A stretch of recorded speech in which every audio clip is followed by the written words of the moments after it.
Olá pessoal, eu sou o Marcos, tá? E a gente vai estar dando continuidade à aula de evolução que a gente teve lá na aula 01. E aí nessa aula a gente vai trabalhar as evidências da evolução, ou seja, quais são as evidências que provam de que a evolução ela é um fato, de que ela acontece, ou de que ela aconteceu. Então vamos lá. O primeiro fator que nós temos são os fósseis. Todo mundo já ouviu falar, todo mundo já viu, o que é um fóssil. Quem nunca viu, vá lá no laboratório de paleontologia da UFAC que você vai encontrar um monte deles. Bom, mas o que são os fósseis? Os fósseis, eles são restos ou vestígios de seres que viveram no passado, que já foram extintos. E aí os dinossauros, nós temos aquela teoria de que eles foram extintos pela queda de um cometa, mas algumas espécies elas podem aí serem dizimadas por uma pandemia, ou por um cataclisma, ou por algo assim, mas essas espécies que viveram no passado e que nós não temos mais registro delas atualmente, elas deixam vestígios, elas deixam fósseis. Aqui na primeira imagem a gente tem um tigre-dente de sabre, e aí eles existiram por conta que existe esse fóssil, Atualmente a gente não tem esses organismos vivendo na Terra.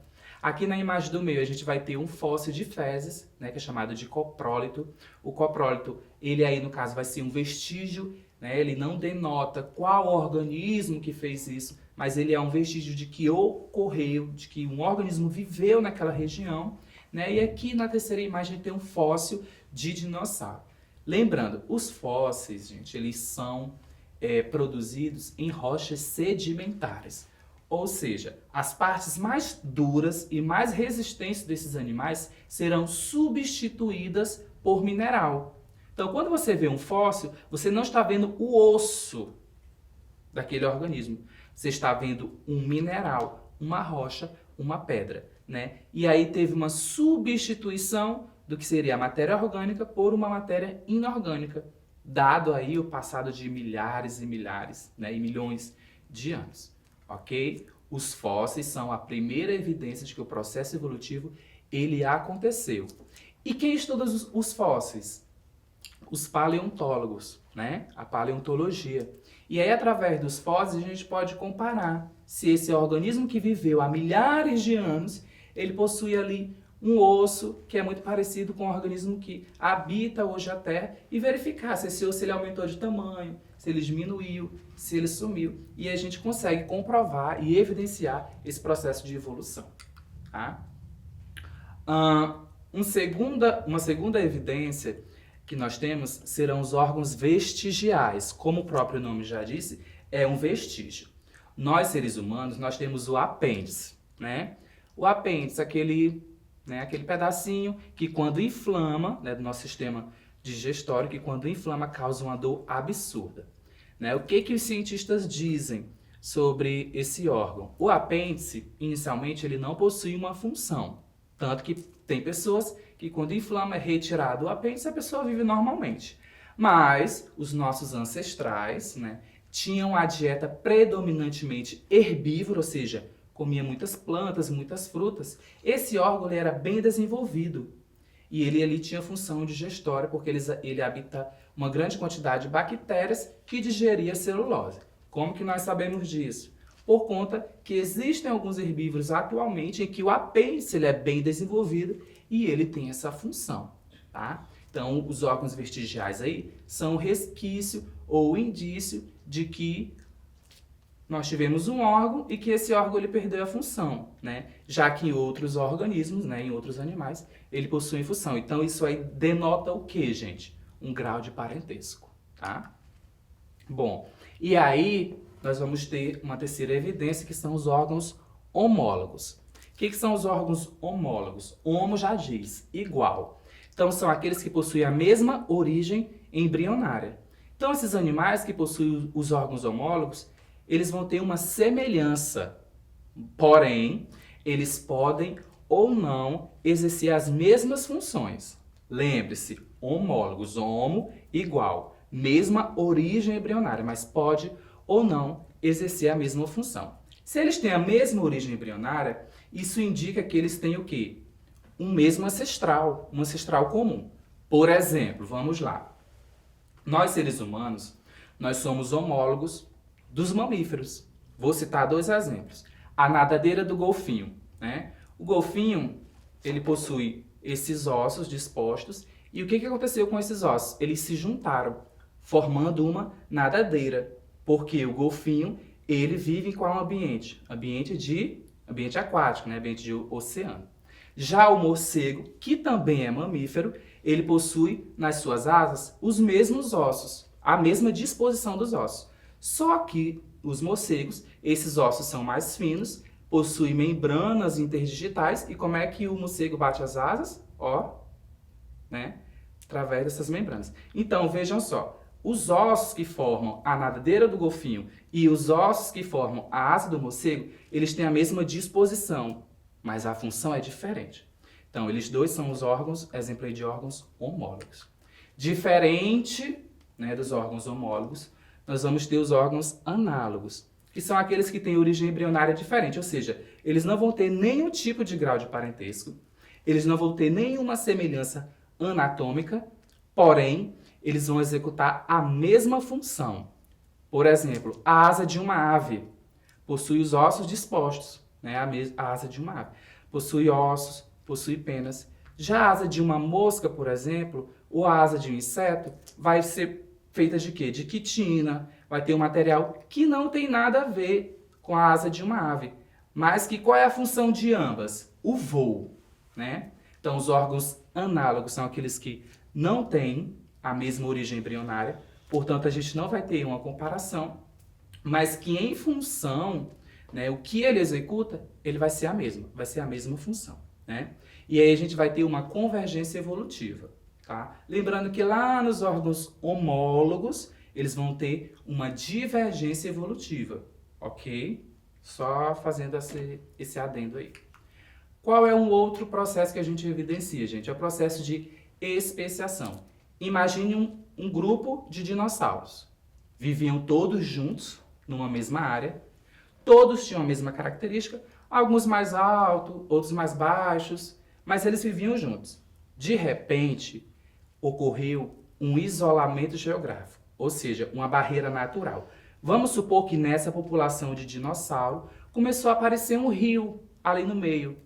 De início eles ainda conseguiam, né, atravessar esse rio, mas esse rio foi aumentando de tamanho. A população que ficou de um lado não tinha mais contato com a outra população que ficava do outro lado. Então aí a gente vai ter o quê? Uma população A vivendo em um ambiente e uma população B vivendo em outro ambiente. Com o passar do tempo, o que vai acontecer com esses organismos? Lembrando lá da aula anterior de evolução, vai ocorrer o quê? Seleção natural, porque eles vão estar sobrevivendo em um ambiente diferente, não é mais o mesmo ambiente, e vai ocorrer as mutações, tá?